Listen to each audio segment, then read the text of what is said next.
of Americans believe the U.S. budget can be balanced without having to cut from Medicare.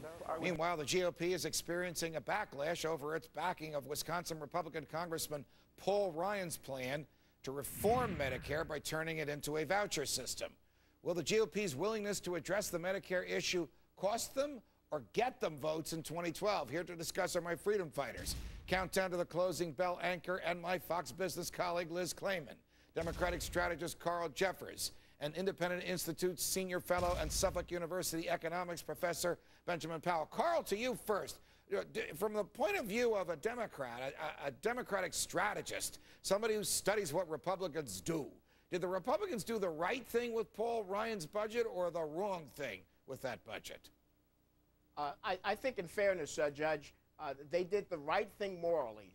Somebody needed to step forward and to present a plan for discussion.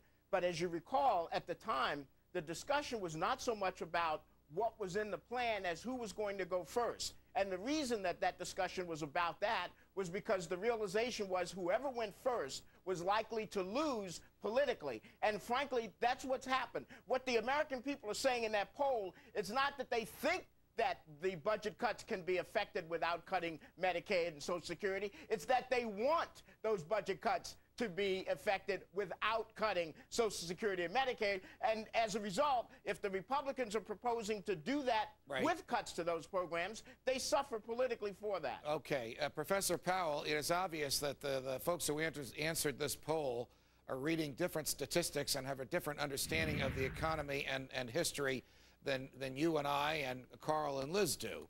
I mean, the Medicare trustees themselves say we're 10 years to bankruptcy at the present rate with all the borrowing. How could we possibly take care of Medicare if we didn't borrow? Stated differently, Professor, will not the harsh reality of economics make us change this system, something Lyndon Johnson didn't think about in 1965?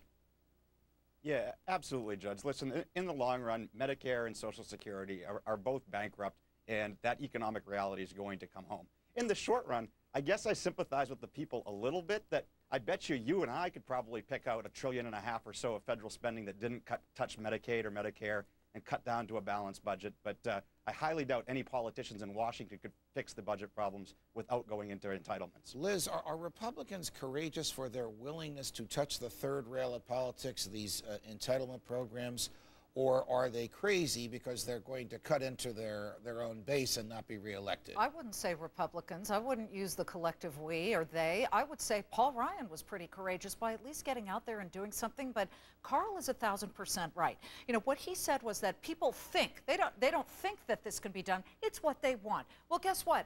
I want 12,000, golden watches and diamonds and earrings all over me. I mean, but it's just not going to happen. You've got to look at people's budgets and you've got to realize that this is something that everybody should suffer for, and people and the Republicans and the Democrats have to go. Carl, before we go to our other topic about the president in Ireland today, when are the Democrats going to propose a budget? Why are they so quiet? They run the Senate. They used to run the House. We haven't heard a peep from them. Well, you started off by saying that as a Democratic strategist, I study what the Republicans do. That's because I don't have to spend any time studying what the Democrats are going to do, because I already told you that whoever speaks first loses. They're just going to wait because these polls all right. Before we switch, are Harry Reid and Nancy Pelosi going to propose a budget, or is it just going to be yay or nay on what the Republicans want?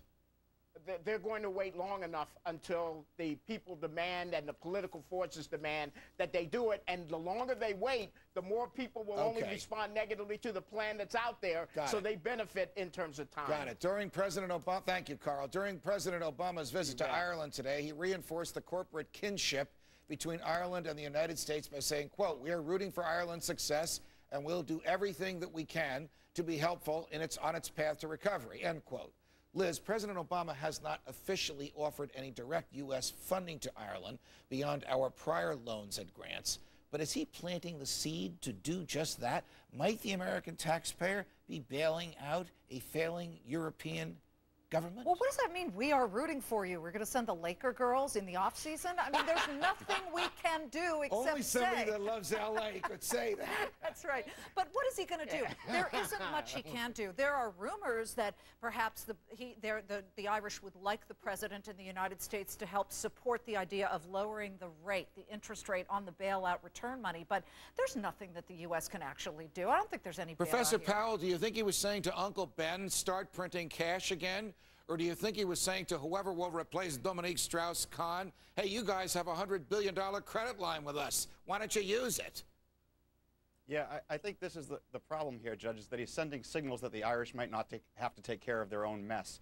And they've taken care of their mess before. Ireland, about 25 years ago, faced a fiscal crisis in the mid-1980s where they had 116% of debt to GDP ratio. Right. They realized they couldn't pay their bills. It might actually be a perverse case of the IMF actually promoting development because they were so afraid of an IMF bailout that they actually fixed their own fiscal problems. All right, the European... and what they did is they slashed government spending 2 years in a row, and they drastically, over a period of 5 years, they reduced the size of government in their economy from 55% of all of the economy down to about 30%. Carl, that was a big transformation. Should we be bailing out failing governments? Should we be sending foreign aid to places like Ireland or Libya? Or should we just let Americans that want to send their money over there, let them do it on their own?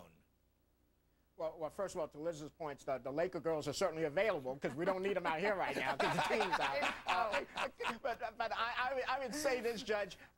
The president's speech was entirely symbolic. We're in no position right now to bail out another country unless it directly threatened the security of our own economic system. And I would be hard-pressed to say that Ireland's status does that. And in fact, the European Union has required Ireland to reduce its debt ratio to GDP from 12% last year to 3% by 2015. They're never going to make that a goal, as you know, Judge. And yet, President Obama gave them rhetorical encouragement. He said, you're fighting the hard fight. What they did do while he was there, they opened up a coffee house and a souvenir shop. That ought to help the economy a little bit. That's about the most we're going to be able to do. Spoken like a true Angelino. Carl Jeffrey, Benjamin Powell, Liz Clayman.